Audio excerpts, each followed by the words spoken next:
right, good morning. If you're wondering what happened to our preacher and why do we have an actual man standing before us today, I have a little bit of a sinus infection or something going on, so that's what's up with that, in case you hear my voice and you think, what is wrong with that guy? I did do a COVID test, and you're like, what's he doing here? I did a COVID test, it's negative, so it's not that, it's just something else that's bothering me, I guess. So, good morning. This morning I want to talk to you, obviously be a little briefer than I had hoped that it would be, maybe not as brief as you hope it will be, but briefer than I had hoped it would be, about the greatest investment. And obviously there's always, every new year, there's always a talk or a sermon or something of importance that we think about, like what can I do and what changes can I make and what do I need to do this year that I didn't do last year, the way to better ourselves. And there's a myriad of things that we could do. But there's one thing I know is this, it's that if we don't do anything new, then this will not be a new year. It'll be the same year we had with a different number. It'll be the same year, just a different number at the end. So this morning I want to talk about the greatest investment. I really want to talk about Herod the Great. And if you've ever wondered why he was called Herod the Great, it's because he built so many things.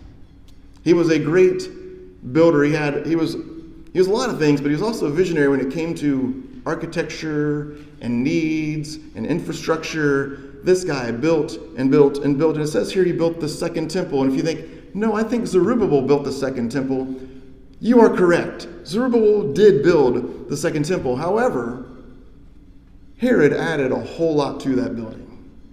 In fact, in the time of Jesus, and actually before the time of Jesus, almost everywhere you went in and around Jerusalem, you would find something that Herod built. Maybe a road or a waterway or a building or a fortress. But the main thing you would find that he built or rebuilt or renovated was the temple itself. So every time anyone would ever come to Jerusalem for a feast or a festival, they would come and they would see the structure that Herod the Great built, or that Herod the Great renovated. One of them is the Western Wall. Many of you may know that more as the Wailing Wall. He had built this whole new, basically like retaining walls, because the Temple Mount has a strange shape to it, so he built these retaining walls so it would have a better shape so he could build more onto it. And today it's the Wailing Wall because it's as close as Jews could get to what would have been the holiest of holies. Of course, it's not there anymore, but for them, this wall would have been the closest they could come to the most holy place. Herod the Great built that. Herod the Great invested a lot in the buildings he built. He built the Antonia Fortress, named after Mark Antony, because that was the benefactor, the person that kind of sponsored this. It served to protect the temple. It was there at the temple. They think it was probably a single tower overlooking the temple to protect it. It's also where the priests probably kept some of their vestments or some of their garbs. Herod the Great. We all know Herod the Great, how great he was. The Royal Stoa. It was basically a basilica or a large multi-purpose building with columns. It was ginormous. It was there by the temple. It's probably where Jesus overturned the tables and drove out the money changers. And a structure built by Herod the Great. The Jerusalem water channel, which ran from the temple, was a way for water to drain out of the temple. He built Masada. He built the Herodium, which makes sense. He built Macarius, Alexandrium, Antipatris, Sebaste. He built all kinds of things all over the place. Not to mention Herod's palace, the Antonia Fortress, which I already mentioned, 3 temples to Augustus, which maybe you didn't know about, the Jerusalem Pilgrim Road, which is a road they would travel during their holy times, the Pool of Siloam. You think he didn't build that? No, he didn't. That was around from the days of Hezekiah and before then, but he renovated it. Everywhere you looked, Herod the Great was seen. But what impact did he have? How many of you can name a single teaching that Herod the Great taught? How many can you name one thing Herod the Great ever said? Not much. You know why? Because everything he invested his time and his money and his efforts in didn't matter. Most of the structures I just mentioned, you can't even see them today. They're gone. They've been destroyed. The temple, destroyed. The only wall left that's visible is the Wailing Wall. Everything is gone. And we don't remember anything he ever thought or believed, really. There are a few things, but you don't know it. I don't really know it either. He had no impact at all.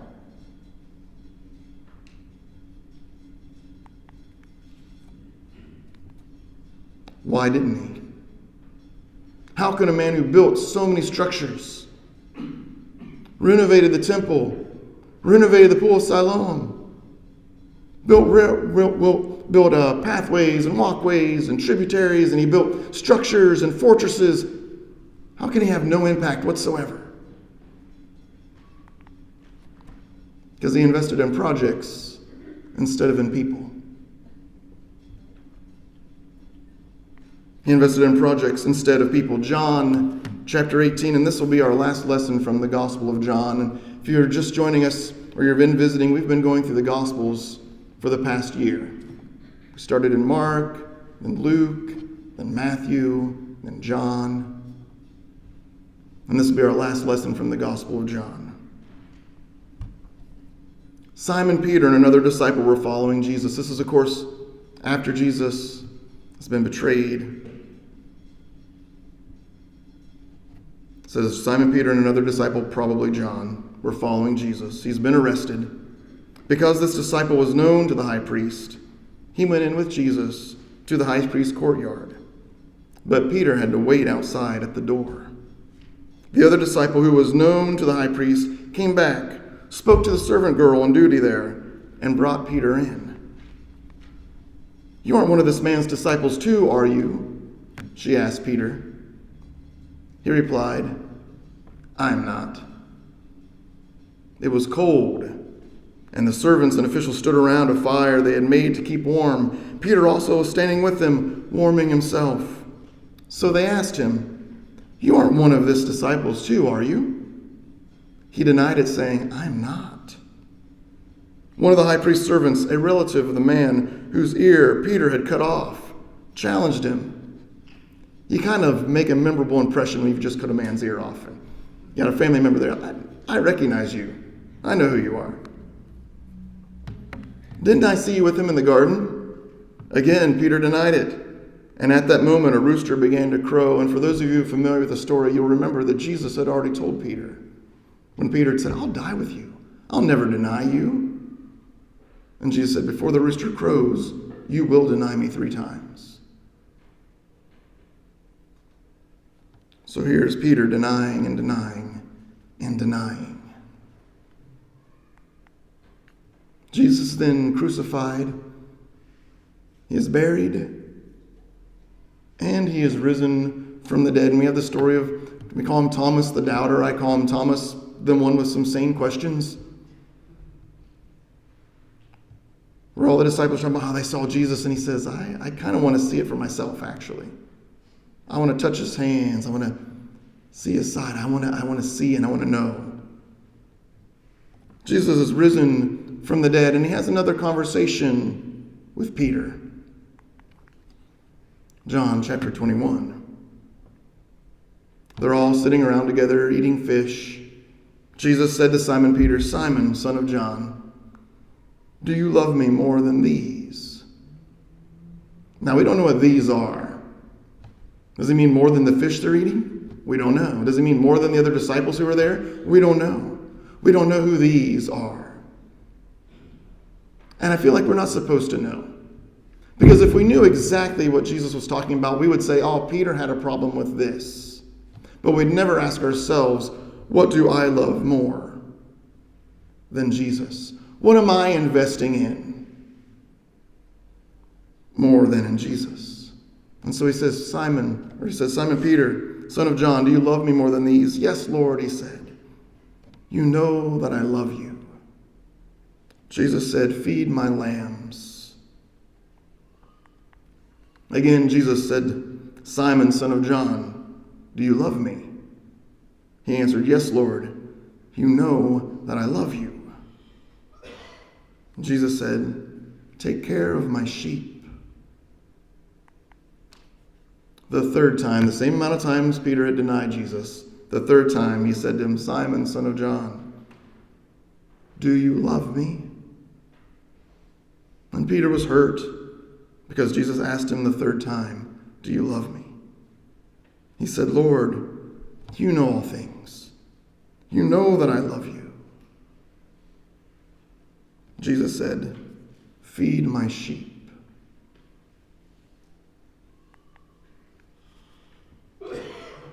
This is the greatest investment we can make. I find it interesting that Jesus doesn't talk to Peter, and he doesn't tell Peter, Peter, do you love me? Go invest in some projects. Go build some church buildings. Go start some programs. Go do some things like that, Peter.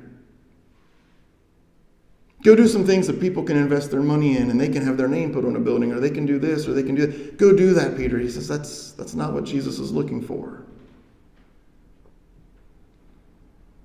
Jesus has always been and is still looking for people who are willing to invest in each other.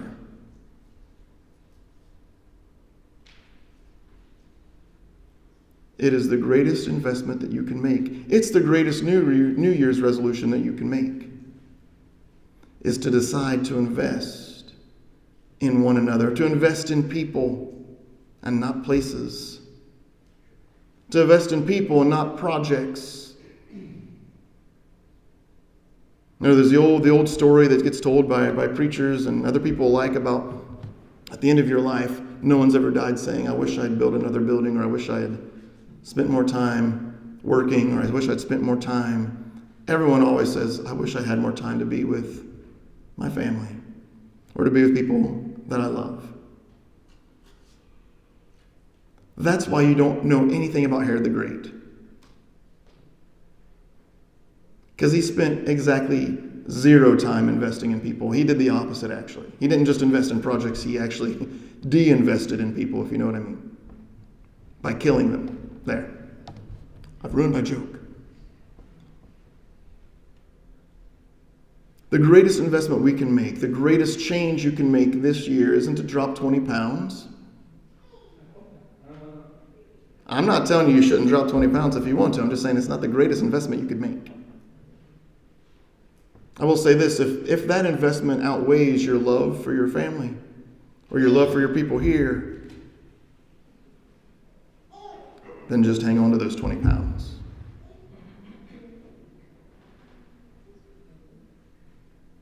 Our problem is we invest so much in other things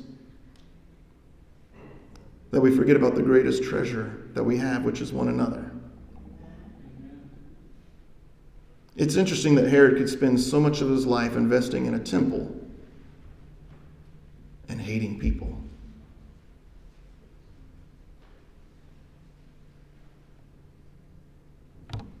We are the temple. We are the residence or the place where God resides. And every human being we come in contact with is worth investing in. Every single one. I remember one time when I was in sales, my boss, I know I talk about my boss quite a bit, but he was and is a good guy. A gentleman came in and they were selling at that point like $22 million a year in office furniture. That's a lot of office furniture, by the way. And a guy came in and he wanted a chair. That's all he wanted was a chair. My boss happened to be in the building when he came in, and my boss spent 2.5 hours with him, selling him a chair that ended up costing about $150.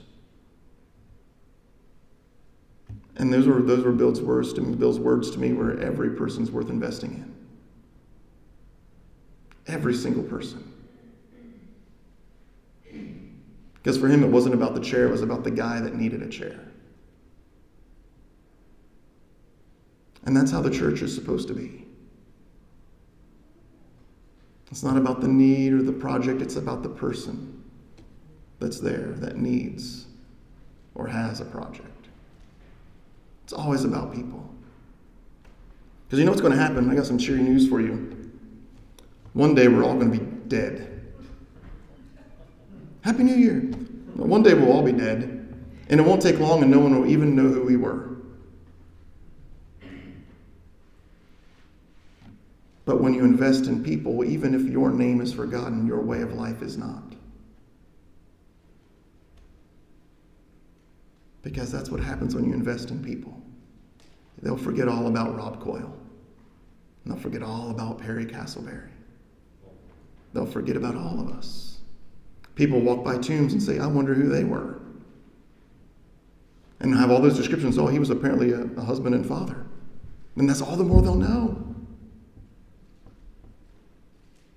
But when you invest in people, even though your name is forgotten, and even though your name fades from that tombstone, your way of life does not.